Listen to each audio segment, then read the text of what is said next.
বাবা মার মর্যাদা এখন বুঝতে পারছি। বাবা থাকতে এটা আসলে কখনো উপলব্ধি করতে পারি না যে বাবা বাবা নামক একটা সম্পদ ছিল আমার। তো যার বাবা নেই বা মা নেই তারা এই জিনিসটা বুঝতে পারবেন, এই ফিলটা অনুভব করতে পারবেন। মানে এই ছেলেটাই একসময় কোনো কাজ করে নাই, ঘুরে বেরিয়েছি, যেখানে ইচ্ছে সেখানে গিয়েছি। তারপরে যেখানে ইচ্ছে সেখানে জব করেছি, বাংলাদেশের বিভিন্ন জায়গায় ঘুরেছি, কিন্তু আসলে নিজের পরিবারের প্রতি যে একটা দায়িত্ব বা বাবা মার প্রতি যেই ভালোবাসাটুকু দেখানোর সেই সময়টুকু আমি দেখাতে পারি নাই। কারণ কাজে কর্মে বিভিন্ন জায়গায় থাকতে হয়েছে বিভিন্ন সময়। তো দেখেন, এত পরিমাণ কুয়াশা ফজরের নামাজ পড়ে আসলে গ্রামীণ জীবন এমনই হয়। এই ফজরের নামাজ পড়ে বাবা একসময় বের হতো মাঠে কাজে যেত, গিয়ে কাজ করতো। অথচ আমরা ছেলেরা দিব্যি 8টা 9টা 10টা পর্যন্ত ঘুমাতাম। এই যে এখনই একটা মাইকে বললো পাশের গ্রামে হয়তো একজন লোক মারা গেছে, ইন্না লিল্লাহি ওয়া ইন্না ইলাইহি রাজিউন। তো যেই পরিবারে বাবা বা মা মারা গেছে আসলে তারাই অনুভব করতে পারবেন যে আসলে বাবা নামক একটা সম্পদ বা মা নামক একজন সম্পদ পৃথিবী থেকে হারিয়ে গেলে এটা যে কত মর্মতা কথা, কত দামি একটা জিনিস, এটা তখনই উপলব্ধি করা যায়। আমিও কখনো ভাবি নাই যে আসলে এত তাড়াতাড়ি এই লাইফে আমাকে এত কিছু স্ট্রাগল করতে হবে। যদিও আমি কৃষিকাজ করতে পারি না, মানুষ দিয়ে করে নিতে হয়, আমি একটু মাঝে মধ্যে করি। তবে তারপরেও আসলে যে সুন্দর জীবনযাপন করেছি, বাবা কখনো অভাব বুঝতে দেয় নাই। বাবার স্নেহ ভালোবাসা মমতায় বড় হয়েছি, কখনো উপলব্ধি করি নাই, কিন্তু এখন অনুভব করি যে আসলে বাবা বেঁচে থাকাটা অনেক জরুরি ছিল আর কি। তো যাদের বাবা মা বেঁচে আছে আমি তাদের কাছে অনুরোধ করব যে আপনার বাবা মার প্রতি আপনারা যত্নশীল হন, তাদেরকে সম্মান করুন, তাদেরকে ভালোবাসা দিন, তাদের খেয়াল রাখুন। আমার মনে হয় যদি আমার বাবা যদি বেঁচে থাকতো, আমি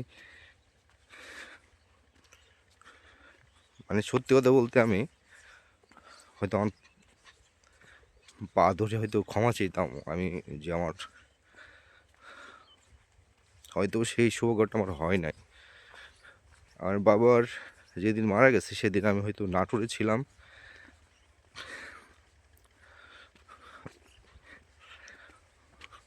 বাবা বারবার বলেছে আমার আপুর কাছে যে হচ্ছে আমি কখন আমার বাবার কাছে আসবো, কিন্তু আমি আসতে পারি নাই। শেষ দেখাটা আমার বাবার সাথে হয় নাই। তো যাদের বাবা আছে তারা আসলে জিনিসটা ফিল করবেন। আসলে প্রতিটা নামাজে প্রতিটা মনোযায়ী আসলে এখন অনুভব করি বাবা মানে কত পরিমাণ আমাদের ভালোবেসেছে, আমাদের দুই ভাই বোনদের, আসলে এটা বলে বোঝানো যাবে না। আমার মাকে দেখলে মনে হয় আসলে আমার বাবা মারা যাওয়া 2 বছর পার হয়ে গেল, কিন্তু এখন মাকে দেখলে মনে হয় যে মার আর 10 বছর বয়স বেড়ে গেছে মনে হচ্ছে।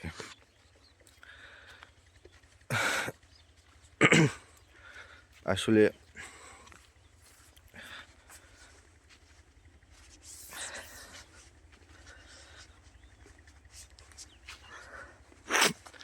অবশ্য এটার জন্য আমি দায়ী, কারণ হয়তো আমার কিছু ভুলের জন্য হয়তো আমার বাবা কষ্ট পেয়েছে, সেখান থেকে বড় ধরনের হার্ট অ্যাটাক করেছে। তো পুরুষ মানুষই এমনই, আসলে তারা কাঁদতে পারে না, অল্পতে কাঁদে না। আর এই অল্পতে কাঁদতে না পারার কারণে তাদের বুকের মধ্যে বিভিন্ন ধরনের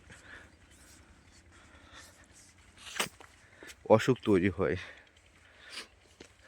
দেখবেন একজন মেয়ে মানুষ খুব তাড়াতাড়ি কেঁদে ফেলে, কিন্তু একটু পুরুষ মানুষ খুব সহজে কাঁদে না। তো এই জন্য দেখবেন আপনারা যে ম্যাক্সিমাম পুরুষ মানুষরাই হার্ট অ্যাটাক করে মারা যায়। তো আল্লাহ আমার বাবাকে জান্নাতবাসী করুক। আমার বাবা একজন খুব ভালো মানুষ ছিল। আপনারা আমার বাবার জন্য দোয়া করবেন। আজকে মানে ফজরের নামাজ পড়ে মানে মাঠে আসতেছিলাম ইরি জমিতে আর কি।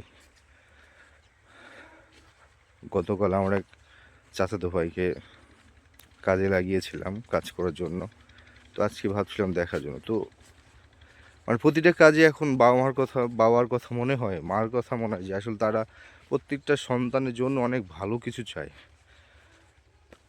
কিন্তু আমরা সেটা দাম দিতে চাই না।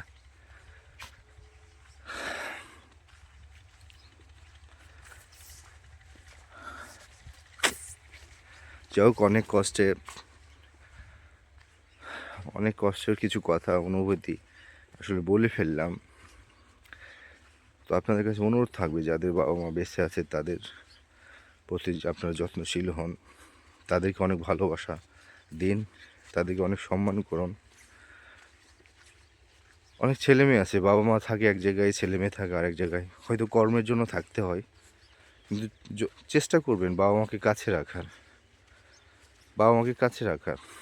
আপনার অনেক টাকা পয়সা আছে, কিন্তু আপনার বাবা মা সেই টাকা পয়সার বা আপনার সম্পদ বা আপনার যে সুখ, সেটা আপনার বাবা মাকে দিতে পারলেন না। তো সেই সম্পদ, সেই টাকা দিয়ে কী হবে? সো এই জন্য বলবো, বাবা মাকে ভালোবাসুন। বাবা মা যে কি বড় একটা সম্পদ, তারা যে আসলেই জান্নাত জাহান্নাম আসলে এখন ফিল করি।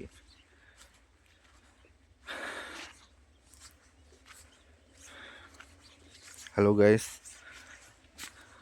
মানে অনেক কষ্টে আবেগ ধরে রাখতে পারি নাই। তো